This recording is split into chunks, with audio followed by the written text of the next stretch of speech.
Bonjour, bonjour, me voilà en direct comme tous les mardis 13 heures. Alors bonjour à tous et à toutes.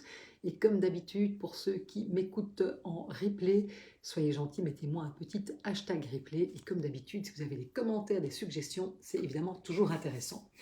Alors aujourd'hui, je voulais vous parler d'un sujet qui revient quand même de manière assez récurrente.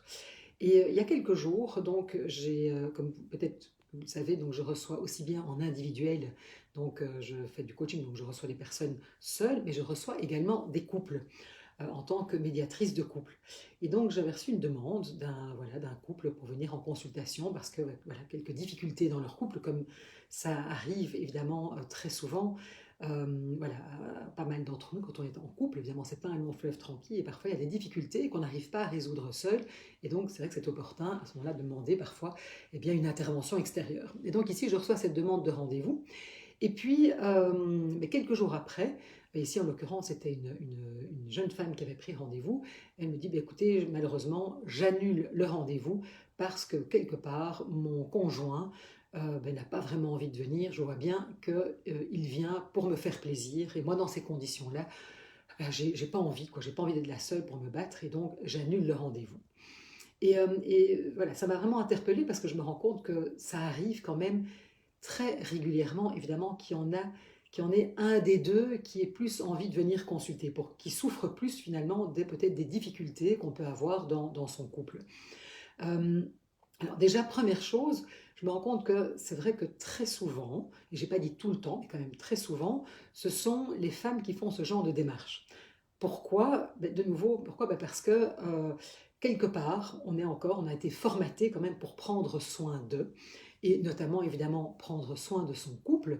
Et donc, c'est généralement les femmes qui, quand même soucieuses, j'ai envie de dire, du bien-être de leur couple, vont peut-être être celles qui vont être à l'initiative voilà, de prendre un rendez-vous en disant, écoute, là, il faut qu'on fasse quelque chose, ce n'est plus possible. Et je me rends compte quand même que très souvent, et de nouveau, je dis bien très souvent, parce que parfois c'est le contraire, mais je vois bien que les hommes sont peut-être un petit peu plus réticents au départ, ou là où une femme sera plus prête à demander de l'aide, parce que c'est compliqué, eh bien un homme va être un petit peu plus réticent. Alors là déjà, j'avais envie peut-être de dire deux choses. C'est vrai que ça serait dommage que de se priver de l'opportunité de pouvoir avoir un endroit où venir déposer ses difficultés et peut-être avoir une aide extérieure pour sortir finalement peut-être d'un système qui ne nous convient plus, qui nous fait souffrir, d'interactions qui ne sont pas chouettes, sous prétexte qu'il le fait pour me faire plaisir. Je me rends compte que c'est vrai que très souvent il y en a un des deux qui va peut-être venir et qui n'est pas spécialement motivé et qui va venir pour faire plaisir parce qu'il se rend compte que pour l'autre c'est important. Et déjà, rien que le fait de dire mais je viens pour te faire plaisir, quelque part, ça veut dire que pour moi la relation a de l'importance et que si c'est important pour toi, même si moi j'estime qu'on pourrait s'en sortir seul ou que la situation n'est pas aussi dramatique qu'on ait besoin de consulter, eh bien je suis d'accord de t'accompagner. Donc, parce que parfois on a un petit peu, je veux dire, on voudrait que l'autre ait autant envie que nous. Ben non, parfois c'est pas le cas.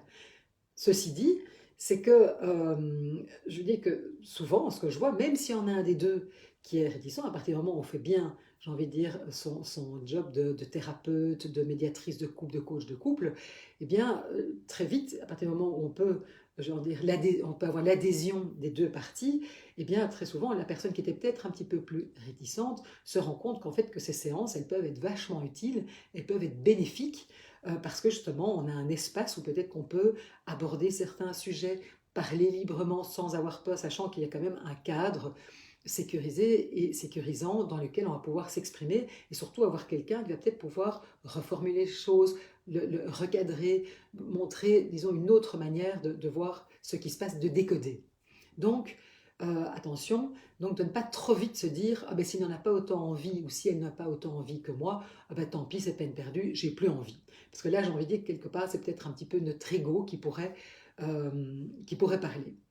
Maintenant, c'est vrai que malheureusement, il arrive des cas où vraiment l'autre est tout à fait, je veux dire, contraire, réticent et à la limite, même si il ou elle décide de venir, me vient tellement avec des pieds de plomb et tellement que quelque part serait prête à saboter, j'ai envie de dire, tout le processus. Et donc, évidemment, c'est tout à fait contre-productif et ça n'en vaut pas la peine. Et donc, c'est là, évidemment, qu'on se dit, mais alors à ce moment-là, qu'est-ce que je fais, quoi? Parce que moi, ça ne va pas, cette situation ne me convient plus. Et là, on peut se sentir quand même très démuni, très perdu, et un petit peu en disant, ben alors, je suis foutu, quoi. Soit je suis obligé d'accepter, soit, ben, voilà, ou soit je suis obligé de quitter l'autre, mais bon, c'est pas ce dont j'ai envie. Et donc, mais l'autre, quelque part, n'est pas mobilisable. Et ce qui est important, c'est que très souvent, et c'est là que je voulais en venir, c'est que, eh bien, même si l'autre ne veut pas venir, parce qu'il estime ou elle estime que voilà, ce n'est pas un problème pour lui ou pour elle, eh bien, sachez que déjà seul, vous pouvez faire beaucoup de choses. Parce qu'en fait, qu'est-ce qui se passe? On a tendance à voir les choses de manière linéaire, c'est-à-dire qu'on part toujours d'un point de départ qui nous appartient. C'est parce qu'il ne sort jamais les poubelles que tatati tatata. Ou c'est parce qu'il ne veut jamais parler que... Et donc, c'est-à-dire que nous, on met un point de départ à l'action de l'un. Ce qu'il faut savoir, c'est qu'en général, quand on écoute l'autre, mais l'autre, son point de départ est tout à fait ailleurs. C'est parce que, à la limite, elle est tout le temps sur mon dos que du coup, je ne parle plus. Vous voyez, et donc chacun en fait va expliquer et chacun va être chez l'autre. Or, ce qu'on se rend compte, c'est qu'en fait, à un moment, les choses ne sont pas linéaires, les choses sont circulaires. C'est-à-dire que l'action de l'un entraîne une réaction de l'autre qui entraîne une action, et à ce moment-là, on peut s'emballer. Et donc, ça c'est important, c'est de se dire qu'en fait, même si l'autre n'est pas là, mais en fait, c'est de prendre conscience que, en fait, quelque part, à partir du moment où moi, je vais prendre conscience de certaines choses que je peux dire, que je peux faire, ne pas faire, eh bien, à partir du moment où je change quelque part mon comportement, eh bien, inévitablement, ça va changer la dynamique qui était en place et ça va obliger l'autre, quelque part, à se repositionner ou pas. Mais en tout cas, ce qui est intéressant, c'est que ça va entraîner, en tout cas, des ajustements dans la relation et peut-être, du coup, ça peut être alors un inconfort pour l'autre, et qui va se dire, bon, mais tout compte fait, ça serait peut-être bien qu'on en parle, parce que là, du coup, moi, je suis plus du tout bien dans cette situation, ou peut-être un changement bénéfique, etc. Donc, il faut bien se dire que très souvent, on a l'impression que, ben voilà, c'est foutu, on est, en fait, on est dépendant du bon vouloir de l'autre, etc. Et moi, le message que je voulais vous faire passer aujourd'hui, c'est que, bien non, en fait, il y a déjà moyen de faire plein de choses seul. Et donc, et c'est ça qui est important, et que donc, déjà, on a dit, oui, mais c'est le nouveau moi. C'est le nouveau moi qui va devoir, parce que parfois c'est un petit peu, moi j'en ai marre, c'est toujours moi qui dois faire le premier pas, prendre soin de mon couple, etc. Mais ça, c'est une question de choix après. J'ai envie de dire que si c'est quelque chose qui vous fait souffrir, et que vous dites, là, moi j'en ai marre, je veux plus de cette situation, l'autre visiblement n'a pas envie de bouger, n'a pas envie de venir avec moi, ben, il n'y a pas 36 solutions. Soit ben, vous jetez l'éponge, mais avec évidemment tout ce que ça va impliquer, et peut-être que ben, vous n'êtes pas prête ou prêt à ça, ou alors vous dites, mais je peux peut-être encore tenter quelque chose. Et ce quelque chose, mais ça peut être qu'est-ce que moi je vais pouvoir faire qui est en mon pouvoir, puisque comme malheureusement je n'ai pas le pouvoir de changer l'autre, qu'est-ce que moi je vais pouvoir faire, et quelqu'un qui pourra avoir une incidence sur la dynamique de couple. Et vraiment, ça peut amorcer, et moi je l'ai déjà vu souvent, et donc c'est pour ça que je propose aussi des consultations individuelles, parce que je me rends compte que voilà, parfois c'est pas possible de venir en couple, mais que seul on peut déjà faire plein de choses. Et ça peut vraiment avoir un impact bénéfique sur la relation, comment pouvoir arrêter des schémas répétitifs qui nous font pas du bien, etc. Donc, c'est ça que c'était un petit peu mon message aujourd'hui. Parfois, on se dit, oh mon Dieu, parce que je me rends compte quand même que c'est encore souvent les hommes, même si je sens qu'avec les jeunes générations, ça change beaucoup et c'est vraiment chouette. Mais voilà, s'il y en a un des deux qui ne veut pas venir en consultation, sachez que ce n'est pas perdu pour autant, qu'il y a déjà moyen de faire des choses seules. Et donc, voilà, c'est un petit message.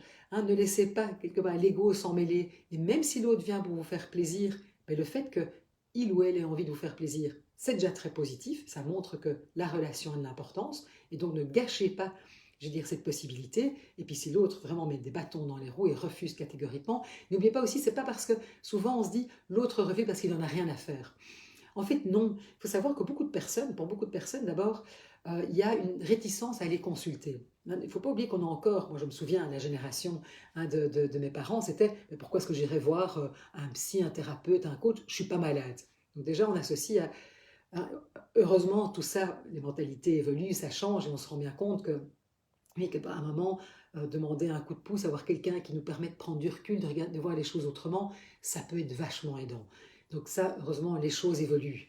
Mais c'est vrai que certaines personnes ont très peur en se disant, mais si on va voir le thérapeute de couple, ah ben ça veut dire qu'on a des problèmes et qu'on va se séparer. Et donc parfois certains se préfèrent encore ne pas faire la démarche parce qu'on préfère encore se mettre la tête dans le sable et finalement créer ce qu'on craint le plus, qui est un moment de séparation. Et c'est ça qui est dommage, mais bon, ça arrive. Et donc, c'est pas parce que l'autre refuse qu'il n'en a rien à faire. Donc, faites attention parfois au décodage voilà, qu'on peut en faire et ayez, je dirais peut-être, voilà, oui, peut-être de la bienveillance par rapport aux peurs que l'autre peut avoir, parce que je vous dis, il y a vraiment des personnes qui ont très très peur de consulter en pensant que justement, eh bien, ça y est, on va ouvrir la boîte de Pandore et que ça va être la catastrophe. Peut-être dernière petite chose que je voulais vous partager aujourd'hui, c'est vrai que moi je le vois malheureusement trop souvent, les couples attendent trop longtemps avant de faire quelque chose, que ce soit en couple ou seul. Je le vois, un couple attend en moyenne 7 ans de difficulté avant de consulter. Vous pensez bien qu'en 7 ans, les choses ont vachement le temps de, malheureusement, s'enquister, de dégénérer, alors que vraiment, moi je le vois, des couples qui viennent me voir rapidement quand il y a des petits trucs là qui ont besoin d'être fine-tunés, vous n'imaginez pas, en 1 ou 2 séances, on peut déjà faire des choses incroyable. Moi, j'ai vu des couples, ils sont venus 2 fois et c'était reparti parce qu'ils avaient juste besoin voilà, de 1 ou 2 petits éclairages et c'était voilà, c'était reparti. Donc vraiment, ne vous privez pas de ça, que vous veniez en couple ou que vous veniez seul. Voilà, je vous souhaite bonne, voilà, réfléchissez-y. Si vous avez une expérience à partager, c'est toujours riche, s'il vous plaît, faites-le. Je trouve ça toujours intéressant. Si vous avez des questions aussi, et puis n'oubliez pas que si à un moment vous sentez justement, vous ne savez pas trop quoi faire, je propose des séances découvertes d'1 demi-heure par Zoom, justement pour que vous puissiez m'expliquer un petit peu ce qui vous arrive et comment moi je pourrais vous aider concrètement, que ce soit en couple ou individuellement. Merci beaucoup et à la semaine prochaine.